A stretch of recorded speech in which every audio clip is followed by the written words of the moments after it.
Hola a todos, un saludo poderoso para todos los inquebrantables. Bueno, ayer fue el Día de la Independencia, el Día de la Independencia de Ucrania, y hoy con el pájaro de la resiliencia, Juan, intentaremos hacer un resumen. ¿Y qué ha pasado en Ucrania en estos 35 años? Vamos a ver. Suscríbanse y vamos allá. Qué fuertes somos, los aviones vuelan, vamos a bombardear a todos. Espera, joven, ya llegaremos a todo eso más adelante.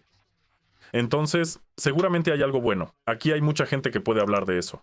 En el centro de colaboración, los colaboradores del TCK los distribuyen entre los enemigos. Una bala en la rodilla y luego en la cabeza. Esto es para los generales civiles que están en Varsovia. Los ucranianos les ofrecen a los civiles una bala en la rodilla, y eso es lo que escucharon. Ah, pero con eso también esperaremos. Eso sin duda es un logro, es un avance realmente genial. Pero de todos modos, seguramente hay algunos logros más o menos importantes.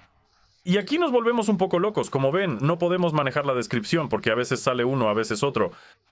Aquí hay un artículo sobre lo que ha logrado Ucrania en 35 años de independencia. La autora es una verdadera ucraniana, Irina Rifagi. Rifagi, un apellido ucraniano puro. Y ella cuenta lo siguiente, que Ucrania ha dado un salto colosal en el ámbito de TI. ¿Qué tipo de salto es ese? Lo primero que leemos es que Ucrania se ha convertido en el tigre tecnológico de Europa. ¿Qué león es ese tigre? Da hasta envidia. ¿Y qué hay ahí? La aplicación Día, el estado en el celular. O sea, una aplicación que envía la telemetría de cualquier ucraniano, que espía a los ucranianos, que crea un campo de concentración digital de facto, se pone como ejemplo de una aplicación ideal. Además, fue lanzada por el exministro de Transformación Digital, Fyodorov, ese mismo Fyodorov que ahora está impulsando el tercer Maidán, supongo. Y todo esto es una de las innovaciones más importantes del Estado, que Ucrania se ha convertido en un país avanzado donde los pasaportes electrónicos y otros documentos tienen la misma validez legal que sus equivalentes en formato físico. No se le puede agregar ni quitar nada, sin duda. ¿Y luego qué sigue? Bueno, tal vez fueron al espacio, desarrollaron algo. Sí, desarrollaron algo. ¿Qué hemos desarrollado aquí? Drones, armas antidrones. ¿Están bromeando? Esto es realmente lo que se ha logrado en 35 años desde la independencia. Los militares ucranianos fueron los primeros en empezar a usar drones. Al principio simplemente ataban granadas. Luego se describen los drones. Después incluso una nueva unidad de las Fuerzas Armadas de Ucrania, las fuerzas de sistemas no tripulados, donde por cierto sirven. Hay muchísimos de estos diferentes ULSs, Tolstolovikov y otros Lutsenok, que en general no hacen nada más que probablemente lanzar drones de vez en cuando. Pero en su mayoría visitan el Frint o Keep, restaurantes, salones de masajes, salones de belleza, y transmiten esto durante 35 años con líderes torpes. ¿Y luego qué? Tal vez sigamos adelante. La inteligencia artificial la desarrollan para servicios y negocios y otra vez muestran a los militares. En 35 años el mayor logro al parecer es la guerra. La integración de las tecnologías de inteligencia artificial ha ido mucho más allá de buscar en la red y hablar con chatbots. Aquí están las imágenes satelitales del objetivo y los operadores guiando drones, caray. Pero, ¿hay algo aquí para la gente y no solo para esta carnicería? Carnicerías. El sistema de conciencia situacional y apoyo utiliza tecnologías de visión por computadora del frente otra vez. Bueno, esta es Irina Ilcheva. Aparte del frente no hay ningún logro en él. Quizás no hay ninguno en absoluto en estos 35 años. 35 años no me canso de recordarlo. Es la mitad del tiempo de existencia de la URSS, esa misma que en Ucrania critican, condenan y ensucian de todas las formas posibles. Aunque hay que recordar que después de la Gran Guerra Patria pasaron solo unos 15 o 20 años y enviaron al primer hombre al espacio. Pues así es como resulta. Pues así enviaron a una persona al espacio, enviaron sondas espaciales a Venus, a Marte, sí, a muchos lugares enviaron cosas. ¿Qué hizo Ucrania? Envió un satélite a algún lugar. ¿Qué se puede decir? Pues ya ves, empezó la guerra. Han pasado 35 años. ¿La guerra sigue? Sí, ya lleva mucho tiempo. Pero 30 años de independencia, sí, una súper independencia. Y hasta esa guerra civil en Donbass y los bombardeos y todo eso. Pero no era a la escala que es ahora. En ese entonces moría gente, pero durante todo ese ATO, como le llaman vergonzoso, murieron creo unas 10,000 personas. Ahora probablemente esa cantidad de personas muere en un mes de ambos lados. Y durante ese tiempo seguramente se podía hacer algo más que la guerra. No digo ya llegar a un acuerdo de paz, pero seguramente se podía hacer algo. Bueno, ¿qué más? Ciberseguridad, un nuevo campo de batalla. Otra vez hay un tipo parado ahí con un pijama militar o algo así. Otra vez las comunicaciones estatales, ciberpolicía, SBU, SNBO o SNBU, un sistema escalonado de protección digital. De verdad, independencia total, magnífico. Pero aparte de la guerra, en resumen, no lograron nada más. Bueno, y también está el juego Stalker. Ya está, ahora sí podemos saltar de alegría y colgarnos una medallita. Además, es una empresa privada, para nada es del gobierno. Es una empresa privada, sí, hicieron un gran trabajo desarrollando un juegazo. Sí, ganaron dinero con eso. Bien hecho, no hay nada que decir. De verdad, pero es una empresa privada. ¿Qué tiene que ver el gobierno aquí? La verdad no lo entiendo. ¿Qué sigue ahora? Aquí también está Salushnytsa y el general Zalizny, que hace poco decía que la economía no le hace falta a Ucrania. ¿Y quién dice lo contrario? Un charlatán. Así que conozcan al charlatán. Aquí hay dos de una vez. Yo y Juan Sombrero, que no soporta esta tensión, deberes, y también escribió una columna, al parecer para felicitar a todos. Además, el 24 de agosto ya está cruzando algún tipo de desierto. El camino se puede comparar con el éxodo del pueblo de Israel de la esclavitud egipcia. ¿Qué esclavitud? ¿A dónde? ¿Quién va? Saluz ni siquiera sabe que, bueno, la historia de Ucrania e Israel es un poco diferente. Al parecer quería usar una metáfora para hacer alguna comparación, pero algo no salió como debía.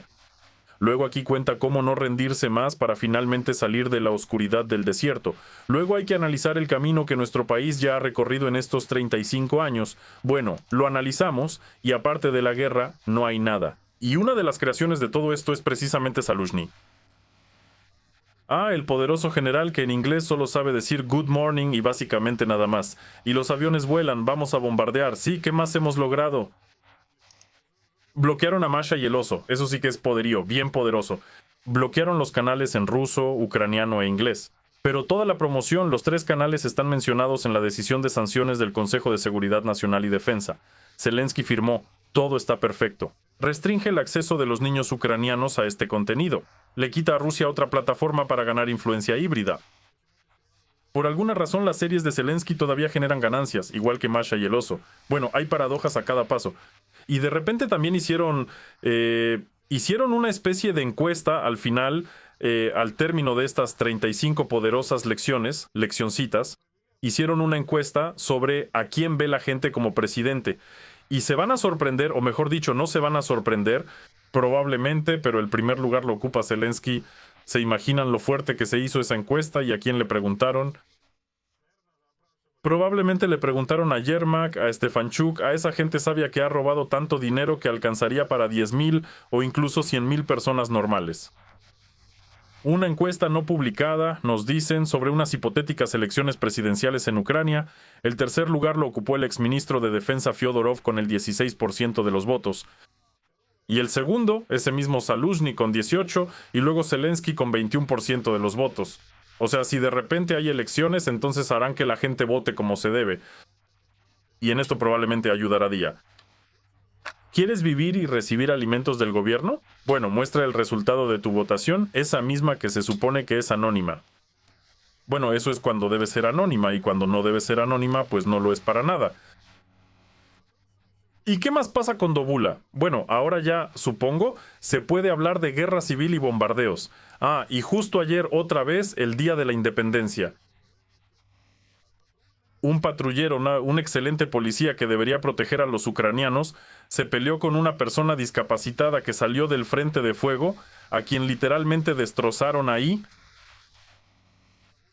Y aquí hay un video donde muestran por qué y cómo sucedió. Es decir, va un coche ucraniano con estos mismos soldados, exsoldados, veteranos. La detienen, los policías salen. De nuevo, este mismo militar empieza a gritar ¡alto! Bueno, algo así. ¿Qué autos hay en los frentes? Recibimos, procesamos, nos llenamos.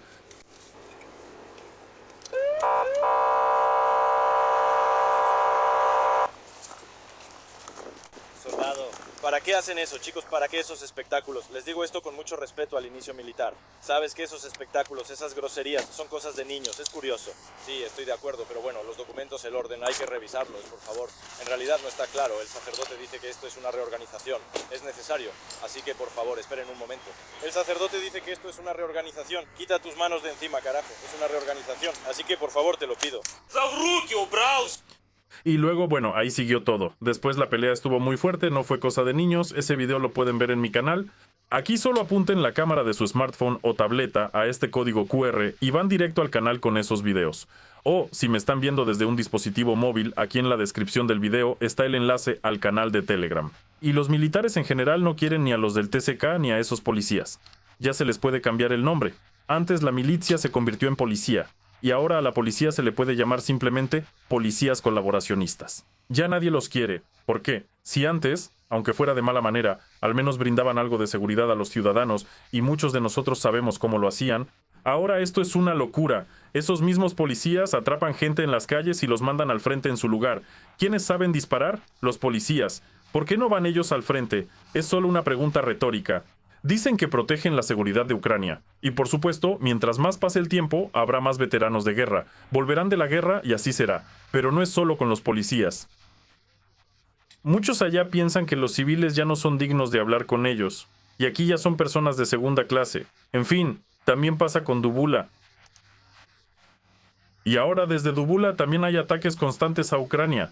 Zelensky publicó que nos calentaremos con el fuego de los almacenes incendiados de Ozon y Wildberries. En invierno eso será cuando no haya ni luz, ni calor, ni nada. Bueno, disculpen, esto sigue ocurriendo ahora. Por ejemplo, la Federación Rusa atacó a Ucrania con drones a reacción. Literalmente el día 24 en Kiev y Zaporilla resultaron dañados edificios residenciales de varios pisos. En la noche del 25 de agosto lanzaron drones a reacción contra Ucrania, atacando varias ciudades. En Kiev, cerca de la medianoche, se declaró una alerta aérea debido a la amenaza de drones enemigos. Al poco tiempo comenzaron explosiones en Kiev y nuevamente resultaron afectados edificios residenciales, pero al menos no hubo incendio. Zaporilla, cerca de la medianoche. También atacaron Zaporilla con drones de ataque alrededor de la medianoche. En la ciudad, un edificio de varios pisos resultó dañado y se inició un incendio. Y la cosa se puso muy fea ahí, justo aquí ya. Ya no son edificios residenciales en Zaporilla. Probablemente había almacenes ahí o algo así. Bueno, quién sabe. Además, Kharkov también fue atacada, Dnipro fue atacado con banderol. Aquí golpearon de nuevo un gran centro comercial, ahí se incendió. Se escucharon varias explosiones. Se desató un incendio. Y aquí, por ejemplo, se muestra cómo sucedió todo esto por dentro. O sea, aquí hay una cámara de vigilancia. Y al final... disculpen por... Bueno, así es como quedó. Disculpen si estuvo muy fuerte para alguien. Traté de bajarle el volumen, pero cada quien tiene configuraciones diferentes. Apuntaron al centro comercial Caravan, pero el impacto fue en el área de estacionamiento junto al edificio. Como resultado, los autos que estaban en ese estacionamiento quedaron destruidos, y también resultaron afectados ciudadanos. Lo siguiente, esto, naturalmente, desde Dubutok, esto es la protección de las instalaciones energéticas. Es decir, ahora se está perfilando una situación tan terrible para el invierno, que quienes entienden de esto, directamente los trabajadores de servicios públicos, quienes son responsables de la infraestructura, dicen que en invierno lo más probable es que no haya. No es que vaya a haber luz por horas, sino que probablemente solo habrá 1, 2 o 3 horas, y eso principalmente por la noche. En segundo lugar, no hay de dónde sacar calor porque las termoeléctricas están destruidas. El invierno pasado, ninguna. No hubo víctimas. Repararon algo por ahí. Pero ¿qué tan duradera y a largo plazo es esa reparación? Considerando el volumen que sigue aumentando constantemente y además por parte de la Federación Rusa, esa es otra cuestión. Sin electricidad no funcionarán las estaciones de bombeo, tampoco funcionará el sistema de alcantarillado porque las tuberías están dañadas. Algo así, el alcantarillado no tanto. Y en condiciones de temperaturas bajo cero, todo esto también se va a congelar como pasó el invierno pasado, pero aún peor, porque según Klitschko, no es eso. En uno de los videos decía que 1 de cada 3 edificios de varios pisos, de los cuales hay creo 12.000 en Kiev, ha sufrido daños en mayor o menor medida. Algunos tienen daños menores, otros muy graves, pero aún así...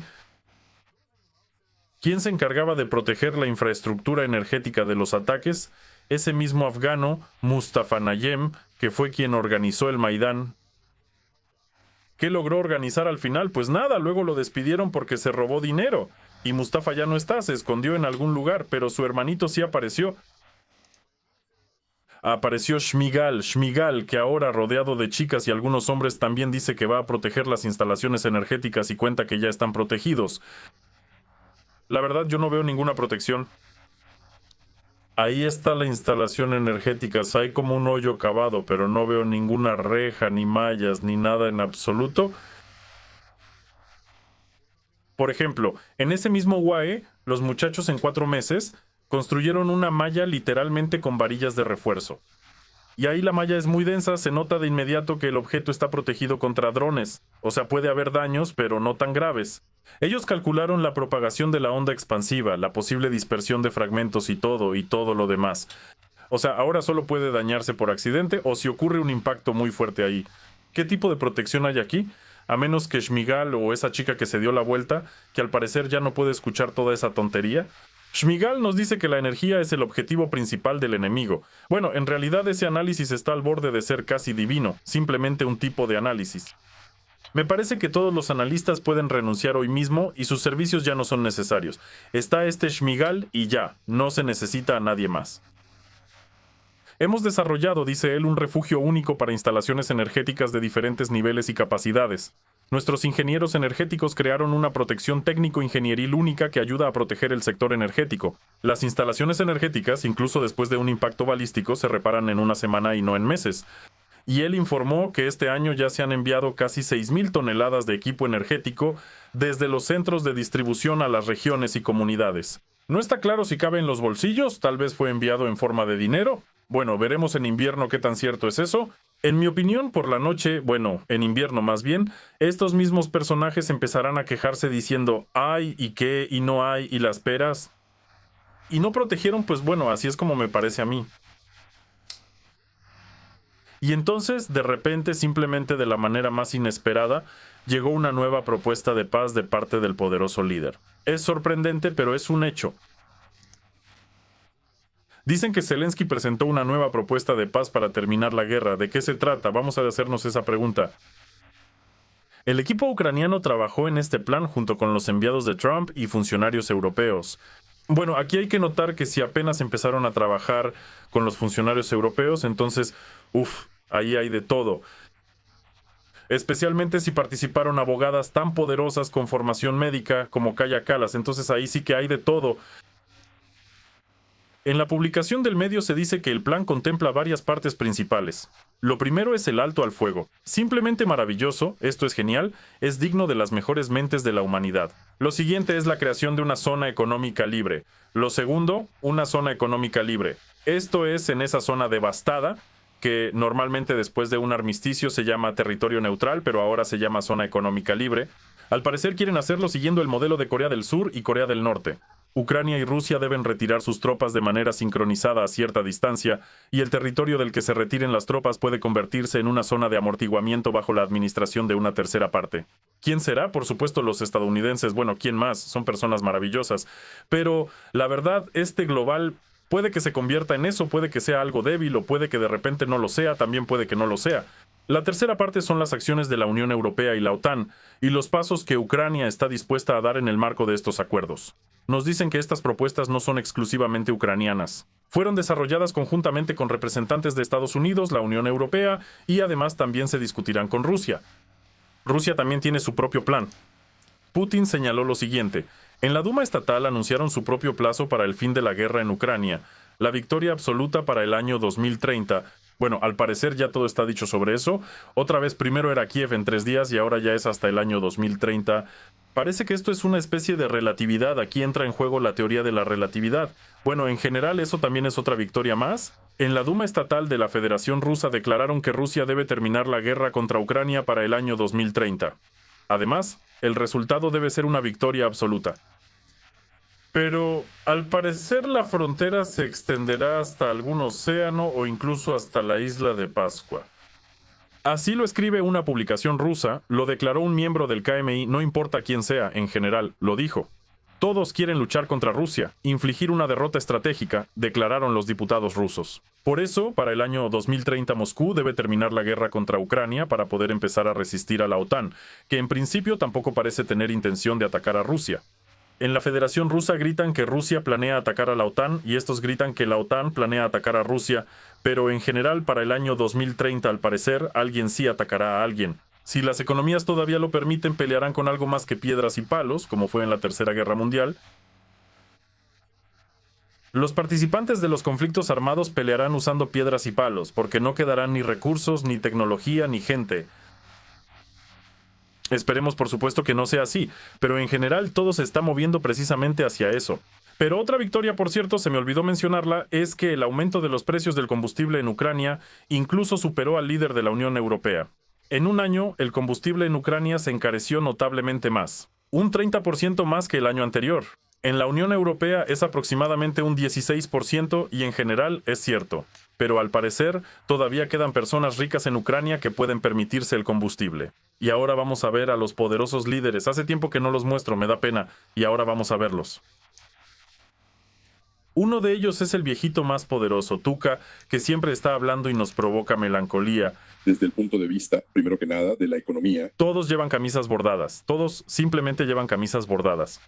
Ya me molesta mucho esa pretensión.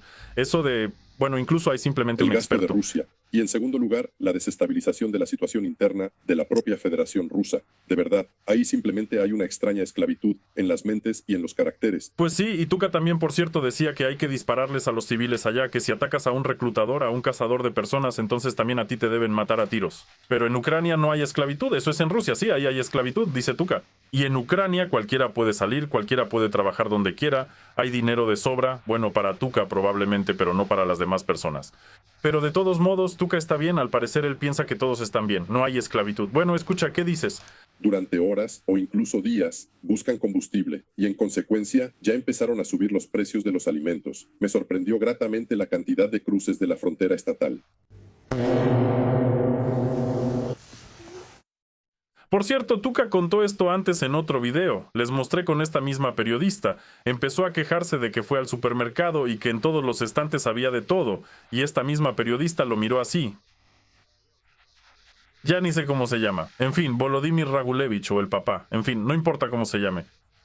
Le digo, escuche, yo solo entré a 2 supermercados. De verdad no hay nada en los estantes. Y él dice, pero yo no estaba dando el panorama completo. Pero eso es todo lo que hay que saber sobre el análisis de este personaje. Y sobre sus capacidades cognitivas. En Rusia... En un solo día, 20.000 personas cruzaron la frontera estatal, huyendo de una posible movilización. La situación en Rusia, objetivamente, no es positiva.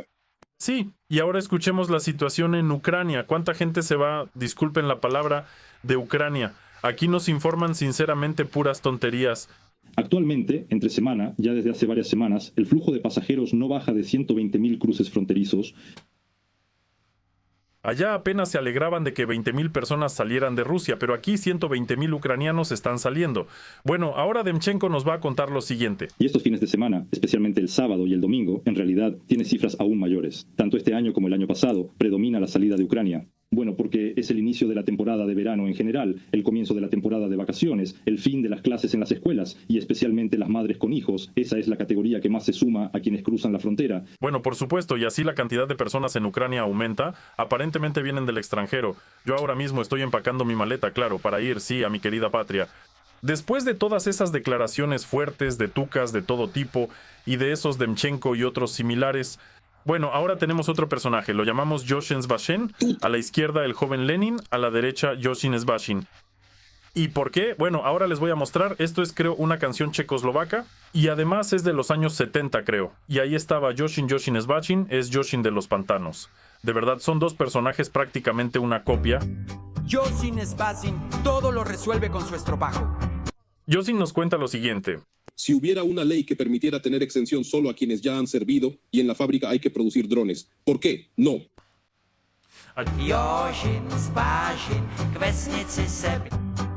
¿Por qué no produces drones en la fábrica? ¿Por qué no sirves? Esa es mi pregunta, pero claramente no es algo que se vea bien. Pero eso es consecuencia, aparentemente, de una actitud no muy biopositiva hacia uno mismo. Quizá ahí toman todo tipo de bebidas que apoyan el balance energético en el organismo, con 5 de los tuyos, pero sí. Bueno. Debería producirlo alguien que no estuvo en el frente y que solo ve la cantidad. Y el joven Lenin hasta envejeció por 1 hora, perdió el tiempo pensando cuándo dejarán de decir tonterías sobre lo que está pasando. Para los que se esconden, está aumentando y ayer leí que bloquearán las cuentas bancarias o algo así, y así sucesivamente. Oh, esto se está poniendo muy interesante. O les bloquearán la licencia de conducir a los que no sirven. Así que digo que podrían haber pensado en ellos hace 3 años. Svajin muerde y se ahoga en Hojina Svajin. ¿A quién se le ocurriría eso? Sí, ¿y tú has servido o qué? Ese sí es un veterano, pero aquí Ojin de las Torres es nuestro veterano, ¿o qué? Paga en el piso ya, Preherz Masle está en shock. Él de verdad estaba viendo el reloj para ya correr a Frint al restaurante, o sea, para comer algo rico. Eso. Pero aquí hay 2 personas que no sirvieron. Bueno, entonces bloqueémosles las tarjetas, quitémosles ese derecho. Bueno, ella misma lo buscó. Primero la iniciativa se castiga obligándote a llevarla a cabo. Así que en general así están las cosas. En Ucrania no hay esclavitud, no hay corrupción, Maya. En general con dobles en 35 años eso es maravilloso. Adiós a todos. La situación es tal que tarde o temprano todos tendrán que luchar. Y la cuestión es si llegarás verde, sin preparación, y terminarás donde sea, o si llegarás ya preparado, entrenado y entenderás qué trabajo vas a realizar. Tenemos un colectivo muy unido, todos se comunican entre sí con una actitud positiva, están motivados.